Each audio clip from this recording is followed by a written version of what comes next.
week 24 of the $100,000 stock challenge. And man, I got a jam-packed video for you guys today. So 1, make sure you hit that like button. 2, make sure you hit that subscribe button. 3, make sure you got those post notifications turned on, because I make videos like this every single Tuesdays and Thursdays, and you wouldn't want to miss out. Do me one last favor and let's help this video get at least 100 likes. With that being said, I'm gonna stop yapping and dive directly into it. Man, in this video, we're gonna be talking about setting a stop loss. I feel like this is the perfect time with Trump tariffs resuming July 9th. And also he's talking about raising tariffs to new heights to 25 to 30% in August. And we all remember what the stock market looked like late March, early April, when it was just completely red in the stock market, right? And with a small portfolio / any portfolio at that, you want to protect your profits, right? But before I talk about how to set a stop loss, I want to talk about the percentages, right?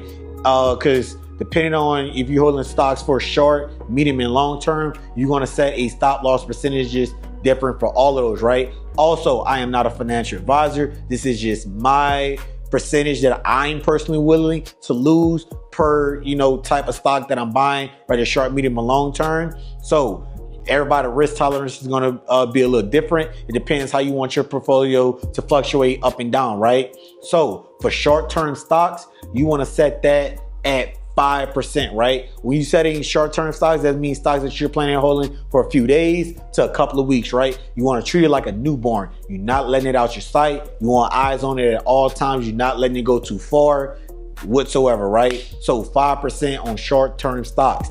Medium-term stocks, you want it set at 10%, right?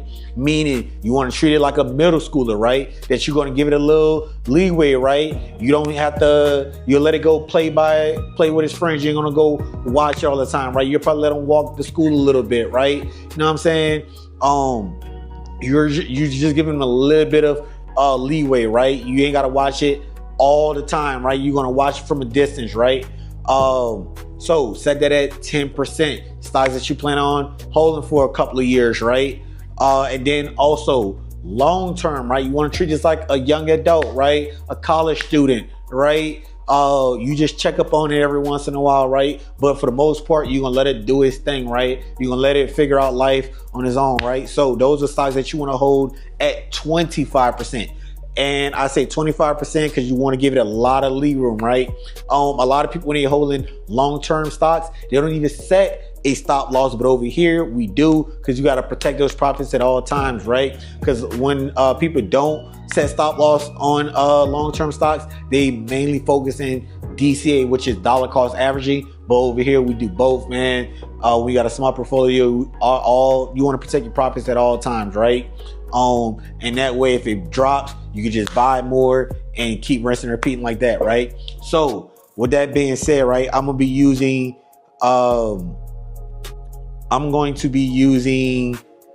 the stock NVIDIA, right, as an example, right? Ticker symbol NVDA, right? NVIDIA, right? I'm gonna be using this one as an example for my medium-term stock, right?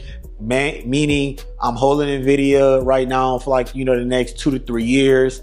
It might turn into a long-term stock. I really don't know yet. But for right now, I know it's going to be a medium-term play. So I'm going to set a stop loss at 10%, right? Speaking of NVIDIA, I got 12 shares of it. Total market value, $1,964. And I'm up $179. Or for my technical people, 10%, right? So since that is that, right? I'm going to hit trade. Sell, right?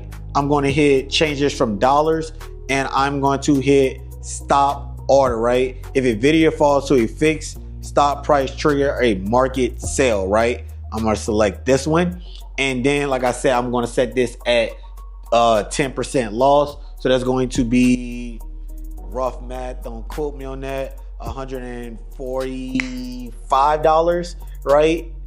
Because it's at $158.99. So I'm just gonna round it to $159 and say $145 on the stop loss, right?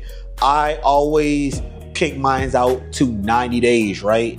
90 days. I don't want to kind of set this every single day. I set this, every 90 days and just kind of check on it every, week or so if it moves higher up, right? Meaning if Nvidia goes to 165, I'm going to just come back and adjust my stop loss, right?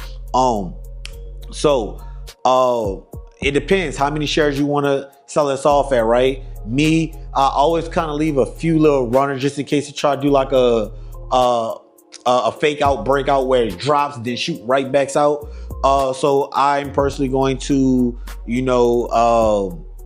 leave a few in here, right? So I'm going to sell 8 of them if it does, and then I'm just going to hit review, and that's pretty much to it, right? That's pretty much how you set your stop loss. Like I said, you're going to set them differently based off the stocks. If you're holding it short, medium, and long term, your stop loss is going to be different. Also, remember, depending on what type of person you is and how much you want to see your portfolio fluctuate, you're going to stop loss is going to be a little bit different. Some people might not want to have 5%. They probably want a little close in their grip and do 3%, right? I know if you're day trading, it's going to be a lot closer grip, right? For those short-term stocks, right? It's going to be a lot closer. Some people might do 3, 7, and 15% on your long-term stocks, right? But like I said, long-term stocks, you want to give it room to grow a lot faster, right? And if you look at a lot of long-term stocks, they do this a little bit, they go up, they dip, they go up and dip. But overall, if you look at the line of trajectory, they up majority of the time. Like I said, everybody's risk tolerance is going to be different. But like I said, my name is Shug. I make videos like this every single Tuesdays and Thursdays. So make sure to like button. Make sure to turn on those post notifications so you don't miss a video. See you guys next week. Peace.